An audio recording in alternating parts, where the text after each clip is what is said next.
नमस्कार दोस्तों, मैं हूं आपका दोस्त प्रिंस पांडे और मैं आप सभी का अपने YouTube चैनल कोडवाइज़र में एक बार फिर से स्वागत करता हूं।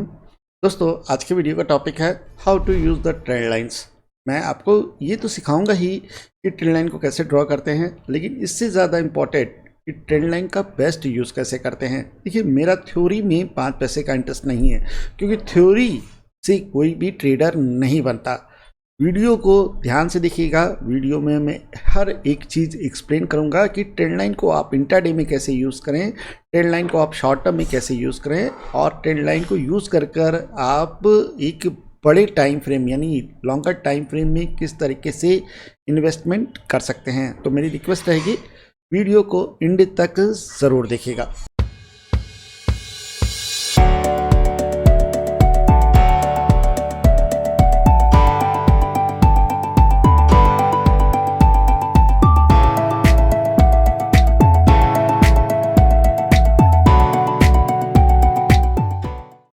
दोस्तों, स्क्रीन पे ध्यान दीजिएगा। निफ्टी मीडिया का मैंने चार्ट लगाया हुआ है। हम इसको 1 मिनट के लिए हाइड कर लेते हैं। बात कर रहे थे हम ट्रेंड लाइंस की। तो ट्रेंड लाइन को जानने से पहले आपको ये समझना पड़ेगा कि ट्रेंड क्या है। तो ट्रेंड को अगर मैं बताऊं तो जनरली जो लोगों में सोच है वो ये है कि 2 तरह के ट्रेंड होते हैं, एक अप ट्रेंड और एक डाउन ट्रेंड। लेकिन अप ट्रेंड और डाउन ट्रेंड के साथ साथ एक और ट्रेंड होता है जिसे हम साइडवेज कहते हैं। सबसे पहले समझेंगे कि अप ट्रेंड किस तरीके से काम करता है और अप ट्रेंड के पीछे की साइकोलॉजी क्या है। साइकोलॉजी समझेंगे आपको हर चीज़ क्लियर होगी, साइकोलॉजी नहीं समझेंगे तो आपको कुछ क्लियर नहीं होगा। हमें यहाँ पर कोई किताबी ज्ञान नहीं चाहिए, हमें यहाँ पर हर एक मूव को ट्रेड करना आना चाहिए और साइकोलॉजी समझे बगैर ये पॉसिबल नहीं है। अब अगर हम बात करें अप ट्रेंड की, तो अप ट्रेंड में क्या होता है, सबसे पहले एक स्विंग हाई लगता है। ठीक है, स्विंग हाई लगने के बाद एक करेक्शन आता है, और ये करेक्शन क्यों आता है इसको आप यहाँ पर समझने की कोशिश करिएगा। होता है क्या कि जो फर्स्ट मूव होता है वो इन्वेस्टर के द्वारा बनाया जाता है, और जब ये मूव आता है तो यहाँ कहीं ना कहीं जिन्होंने भी बॉटम से बाय किया हुआ है वो कहीं ना कहीं प्रॉफिट बुकिंग करते हैं, और प्रॉफिट बुकिंग करने पर एक सप्लाई जोन आता है, वहाँ से प्राइस करेक्ट होता है और प्राइस एक लेवल तक करेक्ट होता है। जिन्होंने भी यहाँ पर ये रैली मिस कर दी है, फर्स्ट रैली, वो क्या करते हैं, इन्वेस्टमेंट करते हैं, फ्रेश मनी आती है और स्टॉक एक नया हाई लगाता है, और उसके बाद फिर से यहाँ पर सेम लॉजिक फॉलो होता है, एक करेक्शन आता है और फिर एक नया हाई लगता है। इसी तरीके से अब ट्रेंड काम करता है। क्लियर हो गया इतना? अब समझेंगे कि डाउन ट्रेंड क्या है। डाउन ट्रेंड में मान लीजिए किसी स्टॉक में कोई फंडामेंटल न्यूज़ है या उसका सेंटीमेंट निगेटिव है, किसी भी रीज़न की वजह से, XYZ कोई भी रीज़न हो सकता है, वहाँ से प्राइस डाउन ट्रेंड में आ रहा है। उसने क्या किया, यहाँ पर एक सेल पोजीशन आई, ठीक है, लोग यहाँ से एग्जिट कर रहे हैं या सेल पोजीशन खड़ी हो रही है, एक स्विंग लो लगा, उसके बाद यहाँ पर कोई न्यूज़ आ जाती है, रिजल्ट अच्छे आ जाते हैं, या स्टॉक की फ्यूचर पार्टनर या फ्यूचर प्रोजेक्ट कोई भी एक न्यूज़ की वजह से यहाँ पर एक पॉजिटिव सेंटीमेंट आता है, प्राइस ऊपर की तरफ तो जाता है लेकिन यहाँ सस्टेन नहीं कर पाता, और उसके बाद फिर से एक नया लो लग जाता है। कहने का मतलब जो ये मूव है ये इतना स्ट्रॉन्ग है कि इस जो छोटे अप ट्रेंड को इसने सरवाइव नहीं करने दिया, और यहाँ से एक नया स्विंग लो लगा। फियर कंटिन्यू है और प्राइस इसी तरीके से लोअर लोज और लोअर हाइज मारते हुए नीचे चला जा रहा है, और ये आपका एक डाउन ट्रेंड है। क्लियर है? अब बात करते हैं थर्ड ट्रेंड की, और थर्ड ट्रेंड होता है आपका साइडवेज, जहाँ पे प्राइस ना हाई लगाता है और ना लो लगाता है, और वो एक रेंज के अंदर चलता रहता है। अब बात की जाती है जब ट्रेंड लाइन की, तो ट्रेंड लाइन का जो असली यूज़ होता है वो एक ट्रेंडिंग मार्केट में होता है, साइडवेज मार्केट में नहीं होता। ट्रेंडिंग मार्केट को आइडेंटिफाई करने का तरीका है ट्रेंड लाइन। अगर मार्केट अप ट्रेंड में है तो आप क्लियरली उसको आइडेंटिफाई कर सकते हैं कि कहाँ तक ट्रेंडिंग मार्केट रह सकती है, मार्केट में कितना स्ट्रेंथ है, और इसको ड्रॉ करने का सीधा सा तरीका है।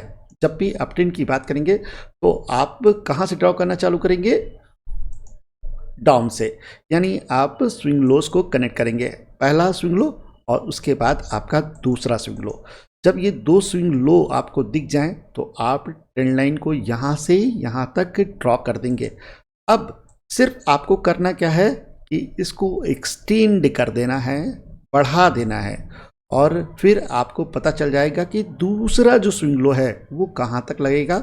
उसके बाद भी अगर कोई स्विंग लो लगता है और सपोर्ट से बाउंस आ जाता है, फिर से एक नया यहाँ से एक नया हाई देखने को मिले, तो आपको क्लियर पता चलेगा कि ये जो मूव है ये ट्रेंडिंग है। यहाँ पर कोई भी पोजीशन कहीं पर भी आपने यहाँ बाई की हो या यहाँ बाई की हो, आप अपनी पोजीशन को कैरी कर सकते हैं, कोई दिक्कत नहीं है। पहली चीज़ ये ट्रेंड लाइन को ड्रॉ करना आपको समझ में आ गया। डाउन ट्रेंड में भी सेम चीज़ रहेगी कि पहले 2 स्विंग हाइस आपको कनेक्ट करने हैं, ठीक है। अप ट्रेंड में आपको स्विंग लोज कनेक्ट करने हैं और डाउन ट्रेंड में आपको स्विंग हाइस कनेक्ट करने हैं। बस आपको इसको एक्सटेंड कर देना है। आप पूरे ट्रेंड को इस ट्रेंड लाइन से आइडेंटिफाई कर सकते हैं। इतना क्लियर है, ईजी है, ड्रॉ करने में कोई दिक्कत नहीं है, बहुत ही ईजी टू यूज़ है। लेकिन ट्रेड कैसे करें? कुछ लोग इसको बताते हैं कि ट्रेंड लाइन के सपोर्ट पे जब आए तो आप बाई करिए, ठीक है। और कुछ लोग बताते हैं कि जब भी हाई ब्रेक हो तो आप बाई करिए अप ट्रेंड के स्टॉक में, जैसे कि एग्जांपल पे आपको दिखाई दे रहा है। और डाउन ट्रेंड में बताया जाता है कि जब भी आपको डायनेमिक रेजिस्टेंस दिखे तो आप सेल करिए, और या प्रीवियस लो टूट जाए तो आप सेल करिए। दोनों ही स्ट्रेटजी ईजी हैं, समझ में आ रही हैं कि आपने क्या करना है। लेकिन मैं इसको इस तरीके से ट्रेड नहीं करता। मैं आपको यहाँ पर जो चीज़ एक्सप्लेन कर रहा हूँ वो मैंने सालों फॉलो की है। अगर आप देखें मेरे वीडियोस को नहीं, टेलीग्राम चैनल को, तो 2020 से पहले मैंने जितनी भी पोजीशन दी है, ठीक है, मिड कैप के स्टॉक्स में केवल सेल पोजीशन दी है। और अगर आप 2020 के बाद जाएं और आज तक देखें तो आपको पता चलेगा कि मैंने एक सेल पोजीशन नहीं दी है। रीज़न क्या है, और उसी रीज़न को मैं आज के वीडियो में एक्सप्लेन करने वाला हूँ। दोनों स्ट्रेटजियाँ आपको समझ में आ रही हैं कि कहा जाता है कि हाई ब्रेक हो तो आप जो है कभी भी हाई ब्रेक हो तो आप बाई करिए, ठीक है, और प्रॉफिट बुक कर लीजिए, या आप ट्रेंड लाइन के सपोर्ट से बाई करके ऊपर अपनी पोजीशन को कैरी कर सकते हैं। मेरा इसमें एक पैसे का इंटरेस्ट नहीं है, मैं इसको फॉलो नहीं करता। फॉलो करता हूँ लेकिन उस तरीके का फॉलो नहीं करता। मेरा जो मेन इंटरेस्ट है वो रहता है ट्रेंड रिवर्स। कहाँ पे ट्रेंड रिवर्स हो रहा है? मान लीजिए मैंने यहाँ पर बाई करके रखा है और अगर ये ट्रेंड ब्रेक हो जाता है तो मैं क्या करूँगा? मैं अपनी लॉन्ग पोजीशन को स्क्वायर अप कर दूंगा, नहीं तो मैं इसको लेकर जब तक ये ट्रेंड लाइन ब्रेक नहीं होगी मैं बैठूंगा, ठीक है। अब यहाँ से मेरा सेल पोजीशन ही चालू होता है। यहाँ पर मेरा कोई इन्वेस्टमेंट करने का इरादा नहीं है। अगर इंट्राडे कर रहा हूँ तो इंट्राडे में मेरी पोजीशन खत्म हो जाती है, दिन खत्म हो जाता है। स्विंग कर रहा हूँ तो मेरा वीक में 2 वीक में प्रॉफिट बुक हो जाता है, मेरी पोजीशन खत्म हो जाती है। अगर मैं लॉन्ग टर्म में कर रहा हूँ तो मैं अपनी होल्डिंग यहाँ पर स्क्वायर ऑफ कर दूंगा। सबसे पहले मेरा काम है पोजीशन बनाने से पहले कि मैं जो भी पोजीशन लेके आ रहा हूँ प्रीवियस, उसको क्लोज करूँ। उसके बाद मैं यहाँ से सेल करना या ना करना वो दूसरा डिसीजन है, वो बाद में लेंगे। मार्केट का डिज़ाइन जो होता है वो बायर के लिए होता है। आपको ये चीज़ अच्छी तरीके से मालूम होगी। कैश में आप होल्डिंग कर सकते हैं, फ्यूचर में 1 मंथ के लिए होल्डिंग कर सकते हैं, ऑप्शंस में 1 मंथ के लिए होल्डिंग कर सकते हैं, उससे ज़्यादा नहीं कर सकते। लेकिन कैश में आप क्या कर सकते हैं, उसको साल दर साल रख सकते हैं। और ये इसी वजह से कहा जाता है कि मार्केट का जो डिज़ाइन है वो बायर के लिए है। हर एक करेक्शन, मार्केट में कितना भी बड़ा फॉल आ जाए, कोविड-19 में आपने देखा कितना भी बड़ा फॉल आया, लेकिन क्या हुआ, बाद में मार्केट ने एक नया हाई मारा। मेरे कहने का मतलब ये है कि मार्केट में हर क्रैश जो होता है वो एक बाइंग अपॉर्चुनिटी को क्रिएट करता है, इतना आप समझ लीजिए। अब अगर आप यहाँ पर ध्यान दें तो मैं यहाँ पर सेल कर रहा हूँ, हो सकता है फ्यूचर में सेल करके बुक कर रहा हूँ, लेकिन अगर यहाँ से ट्रेंड रिवर्स हुआ इस जगह से, ये मेरे लिए सबसे बढ़िया ट्रेड रहेगी और इसको मैं ज़रूर कंसिडर करूँगा, और वो भी होल्डिंग से। अगर लॉन्गर टाइम फ्रेम में देख रहा हूँ, मंथली टाइम फ्रेम में देख रहा हूँ और ट्रेंड लाइन ब्रेक हो जाती है, तो मैं यहाँ पे समझ जाऊँगा कि आने वाले कुछ वीक्स में या कुछ हफ्तों में मुझे बहुत, या कुछ महीने या कुछ सालों में मुझे बहुत बढ़िया प्रॉफिट होने वाला है। कैसे? इसको समझेंगे। अभी आप ये बताइए कि ट्रेंड लाइन कैसे ड्रॉ करते हैं, ये आपको क्लियर है ना? बिल्कुल ईजी है ना, कुछ रॉकेट साइंस नहीं है यार, बिल्कुल ईजी है। ट्रेड करना ये एक अलग चीज़ है और इसको हम चार्ट्स पे समझेंगे। तो आज मॉर्निंग में मैं एक एनालिसिस कर रहा था और उसी को मैं आपके साथ शेयर करूंगा। निफ्टी मीडिया आपके सामने लगा हुआ है, ठीक है। अब ज़रा ध्यान दीजिएगा, यहाँ पर हम बात कर रहे हैं ईयर 2005 की, जब निफ्टी मीडिया इंट्रोड्यूस किया गया था और यहाँ से आपको एक मोमेंटम देखने को मिली। हर एक मूव आप ट्रेंड लाइन से आइडेंटिफाई कर सकते हैं और साथ में ये ध्यान रखना है आपको कि मंथली चार्ट यूज़ कर रहे हैं। तो यहाँ पे इंट्राडे व्यू नहीं है, शॉर्ट टर्म व्यू भी नहीं है, यहाँ पर जो व्यू है वो लॉन्ग टर्म है। अगर मैं ट्रेंड लाइन को फिर से यूज़ करूँ और मैं कनेक्ट करना चालू करूँ इस स्विंग लो से, तो एक पॉइंट हमें ये मिला, क्लोजिंग प्राइस हमेशा मैटर करता है, हाई लो मैटर नहीं करता है। तो थोड़ा 19-20 अगर ट्रेंड लाइन में आप ऊपर नीचे करते हैं तो वो कोई इश्यू नहीं है। अब अगर मैं इसको ड्रॉ करूं तो मुझे आप खुद बताइए, क्या मुझे 2008 में मालूम नहीं था मार्केट में जब रिसेशन आया था, तो क्या प्राइस एक्शन के हिसाब से मुझे पहले नहीं पता चल गया कि मीडिया सेक्टर में एक बहुत बड़ी गिरावट आ सकती है? अगर आप सेंटीमेंट को इन्वॉल्व करेंगे, इमोशन को इन्वॉल्व करेंगे तो में भी आपको दिक्कत होगी, लेकिन आप चार्ट को रीड करके उसके हिसाब से पोजीशन क्रिएट करेंगे तो आपकी जो भी बाइंग आपने यहाँ पे करके रखी हो वो यहाँ से एग्जिट हो जाती है और यहाँ पर एक नई पोजीशन क्रिएट होती है जो सेल साइड में है, वो एक दूसरा चैप्टर है। क्लियर है?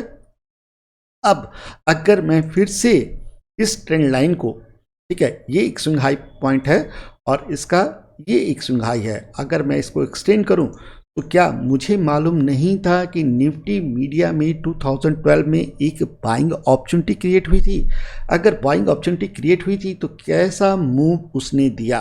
और इसको समझने के लिए आपको थोड़ा सा आप डेटा को करेंगे तो आपको क्लियर पता चल जाएगा कि जैसे ही ये डाउन ट्रेंड इनवैलिड हुआ, यहाँ से एक नए ट्रेंड की शुरुआत हुई जो कि अपसाइड में है और यही ट्रेड मुझे बहुत पसंद है। अब बात करते हैं कि प्राइस ऊपर जा रहा है, क्या फिर से ट्रेंड लाइन काम करेगी? मैं फिर से एक ट्रेंड लाइन खींचूंगा और आप फिर से देखिए कि ट्रेंड लाइन ने फिर से मुझे बताया कि कहाँ से मीडिया सेक्टर में एक वीकनेस आने वाली है और वहाँ से मुझे एग्जिट कर जाना चाहिए। मैं यहाँ पर सेक्टर की एनालिसिस कर रहा हूँ और मीडिया सेक्टर में कई स्टॉक लिस्टेड हैं, उनका असर भी दिखा दूंगा कि सेक्टर में जब वीकनेस आई तो क्या मीडिया के स्टॉक में वीकनेस आई, देखेंगे। तो क्लियर 2018 में आप कह सकते हैं अप्रैल टू मई के महीने में हमको साइन मिल गया था कि मीडिया में एक भारी गिरावट आ सकती है और यहाँ पर हमने इसको देखा भी। अब अगर मैं मीडिया के स्टॉक्स दिखाऊं मई 2018 से तो आपको क्लियर देखने को मिलेगा कि किस तरह का प्राइस गिरा है, किस तरह से प्राइस ने एक करेक्शन दिया है। अगर आप जील को देखें तो मई 2018 में 581 का ये था और यहाँ से जो लो लग गया वो 116।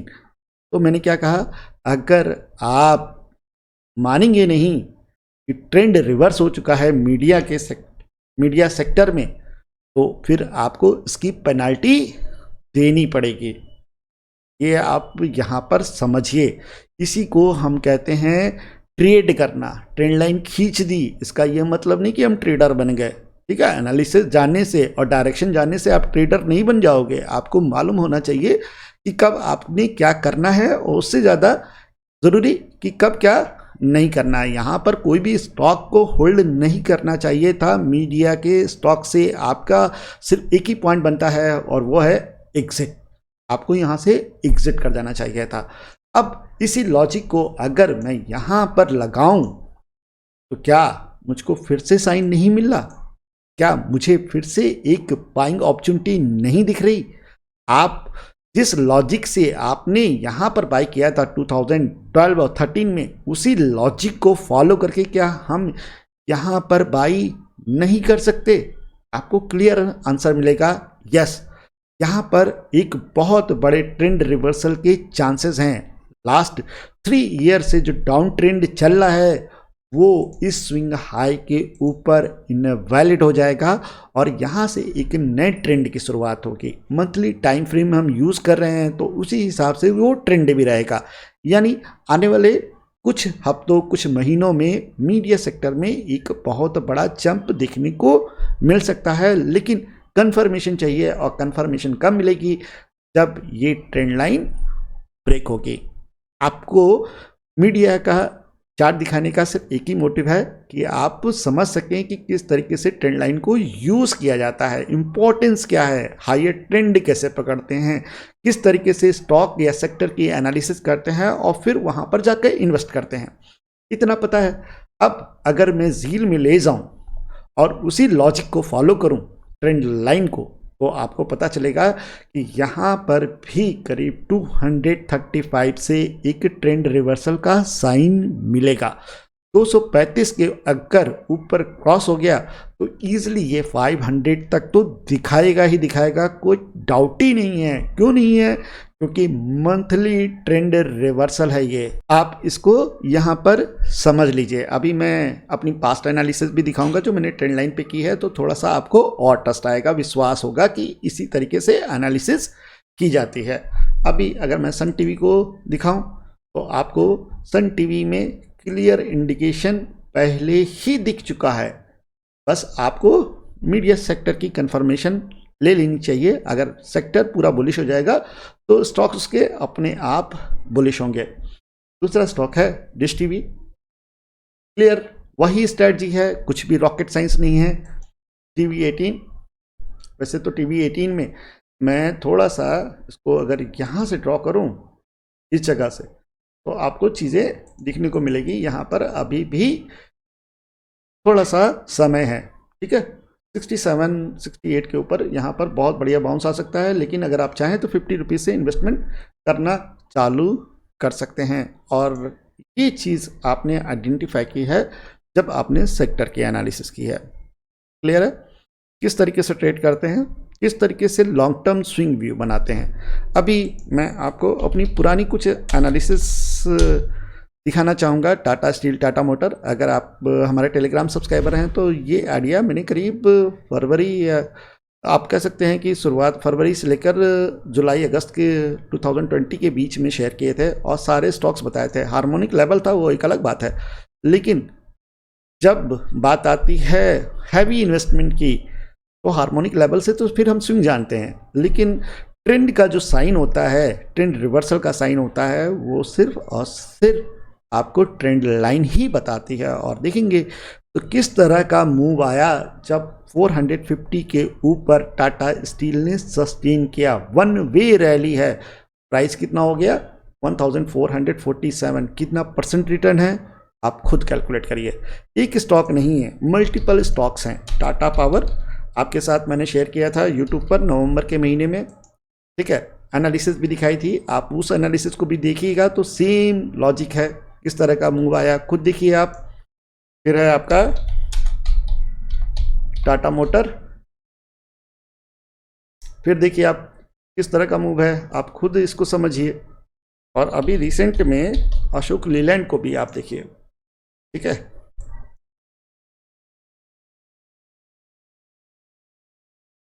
मिनट दीजिएगा, दिखाई दिया ब्रेक हुआ तो किस तरह का मूव आया। और इसके अलावा जी ये छोटा सा आप मूव देख रहे हैं, ये छोटा सा मूव है ना, बिल्कुल छोटा सा, आपको करीब 2.96% का मूव देखने को मिला ना इंट्राडे में फ्राइडे को। ये भी कैच किया गया है, ये भी बराबर कैच किया गया है और इसी लॉजिक पे किया गया है। बस क्या है कि टाइम फ्रेम कम कर दिया गया। जब हम बात करते हैं शॉर्ट टर्म स्विंग्स की, ठीक है, इंट्राडे व्यू के, तो समय कम कर दिया जाता है, चीज़ें वैसे ही काम करती हैं। हायर टाइम फ्रेम में आपको एक हाई ट्रेंड देखने को मिलेगा, लोअर टाइम फ्रेम में आपको छोटा सा मूव देखने को मिलेगा। जैसे कि आप यहाँ पर देख सकते हैं, जैसे ही ट्रेंड लाइन ब्रेक हुई है और प्रीवियस हाई निकला, यहाँ पर एक बहुत बढ़िया मूव आया। शॉर्ट टर्म के लिए Tata motor, sorry short term के लिए अशोक लीलैंड आपका बहुत अच्छा है। बस आपको नेक्स्ट 127 के ऊपर आए तो आपका इंट्राडे यहाँ पे बनता है, करीब 130 से 131 के टारगेट आपको इंट्राडे में देखने को मिल जाएंगे। लेकिन logic behind of the trade क्या है? Logic behind of the trade क्या है? ट्रेंड लाइन ही है। समझ में आ रही बात? हायर टाइम फ्रेम में मैंने आपको एक बड़ा ट्रेंड दिखाया, लोअर टाइम फ्रेम में आपको उसी के हिसाब से ट्रेंड मिलेगा। 5 मिनट, 10 मिनट, 15 मिनट, 1 घंटा, आप हर जगह इसको ट्रेड कर सकते हैं, हर जगह यूज़ कर सकते हैं। लेकिन जब आप शॉर्टर टाइम फ्रेम में जाएं तो आपको ये मान के चलना चाहिए कि जितना बड़ा टाइम फ्रेम है उतना ही बड़ा मूव आएगा। कोई भी ट्रेंड शॉर्टर टाइम फ्रेम में कंटिन्यू नहीं रहता। हायर टाइम फ्रेम का ट्रेंड जो है कंटिन्यू रहता है उस टाइम फ्रेम के हिसाब से, लेकिन लोअर टाइम फ्रेम में आप ये चीज़ नहीं कह सकते, और इसी वजह से इंट्राडे में लोग सफ़र करते हैं। लेकिन अगर आप इसी को वीकली टाइम फ्रेम में चले जाएं और आपने यहाँ से बाई किया हो तो आप खुद सोचिए कि 72 से 75 रुपये के आसपास स्क्रिप्ट ट्रेड कर रही थी और इसका हाई है करीब 143। जब भी बड़ा ट्रेंड रिवर्स होगा, मंथली ट्रेंड या वीकली ट्रेंड रिवर्स होगा, तो किस तरह का मूव आएगा आपको क्लियर देखने को मिलेगा। यहाँ पर जो प्रॉफिट आएगा वो मोर देन 80 to 100% होगा। तो समय बहुत इंपॉर्टेंट है, टाइम फ्रेम बहुत ज़्यादा इंपॉर्टेंट है। शॉर्टर टाइम फ्रेम में छोटा सा प्रॉफिट होगा और लॉन्गर टाइम फ्रेम में बड़ा प्रॉफिट होगा। अगर आप यहाँ पर देखें तो क्या ट्रेंड लाइन को यूज़ करके आप नहीं बता सकते थे कि कब आपको एग्जिट कर जाना चाहिए था? इस पर 1 मिनट दीजिए, कब आपको एग्जिट कर जाना चाहिए था? मैं आपको यहां पर दिखाना चाहूंगा कब आपको एग्जिट कर जाना चाहिए था, कब आपको अशोक लीलैंड से अपने प्रॉफिट को बुक कर लेना चाहिए था। जैसे ही ट्रेंड लाइन ब्रेक हुई आपको एग्जिट कर जाना चाहिए था। प्राइस था 128। अगर आप इमोशन से बनेंगे, बैठे रहेंगे और इस समय जो प्रॉफिट हो रहा है उसको अपने दिमाग में कैलकुलेट करते रहेंगे तो फिर आपका दिमाग जो है गुड़ गोबर कर देगा और नीचे 30 रुपये भी आपको देखना पड़ेगा। और अगर आप यहाँ पर इस डाउन ट्रेंड को याद करेंगे तो भी आपका दिमाग गुड़ गोबर कर देगा। इसी वजह से मैं कहता हूँ कि इमोशनल इन्वॉल्वमेंट नहीं होना चाहिए। डाटा को रीड करिए और डाटा के हिसाब से आप अपना ट्रेड करिए। देखेंगे तो क्लियर आपको 2018 से कोई बाइंग दी ही नहीं। आप ज़बरदस्ती बाइंग करेंगे, आप मार्केट के ट्रेंड को जानते हुए बूझते हुए भी अगर आप बाई करेंगे तो आप सफ़र करेंगे। लेकिन अगर आप सही पॉइंट पर बाई करेंगे और वो पॉइंट आपको सिर्फ और सिर्फ ट्रेंड लाइन बताती है, एक ट्रेंड मार्केट कब अपना ट्रेंड चेंज करने वाली है ये आपको सिर्फ ट्रेंड लाइन बताती है, तो वहाँ पर आपको बहुत अच्छा प्रॉफिट होगा। अब दिक्कत क्या है कि अब आप क्या करोगे, जहाँ तक मुझे मालूम है कि बिहेवियर क्या है आप लोग का, आप जाओगे हर स्टॉक में ये ट्रेंड लाइन को ड्रॉ करने की कोशिश करोगे। लेकिन साहब लेट हो चुका, देर हो चुका, अब नहीं आएगा वो दिन जो 2020 में आपने देख लिया। उसके पीछे मत भागिए, अब वो दिन पलट के नहीं आएगा। अब वो दिन जब ही आएगा जब मार्केट में एक बड़ा करेक्शन आएगा। तो आपको यहाँ पर हायर टाइम फ्रेम में ज़्यादा कुछ देखने को नहीं मिलेगा, आपको यहाँ पे मिड टर्म स्विंग देखने को मिलेंगे। और इस समय अगर मिड टर्म की बात करें तो जील में एक अपॉर्चुनिटी आपको देखने को मिल रही है, वो आप कैश कर सकते हैं। रियल्टी सेक्टर को आपने अगर मेरा प्रीवियस ट्वीट देखा हो, आपको मैंने रियल्टी सेक्टर के बारे में बताया था कि रियल्टी सेक्टर में एक करेक्शन आ सकता है, एक बड़ा मूव आ सकता है।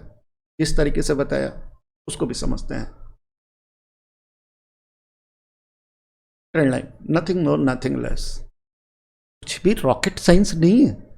दिक्कत ये है कि आप उसे बिलीव नहीं करते, ट्रस्ट नहीं करते। आपके पास तमाम सोर्सेज हैं, ट्विटर हैं, 50 लोग को फॉलो करते हैं, कोई कुछ कहता है, कोई कुछ कहता है, कोई कुछ कहता है, आप उसी में कंफ्यूज रहते हैं। आप अपनी एनालिसिस को लगाते ही नहीं। जिस दिन आप अपनी एनालिसिस को लगाना सीख जाएंगे, कोई भी, इवन मैं भी कहूँगा तो आप उसको नहीं मानेंगे, आप अपनी एनालिसिस को मानेंगे।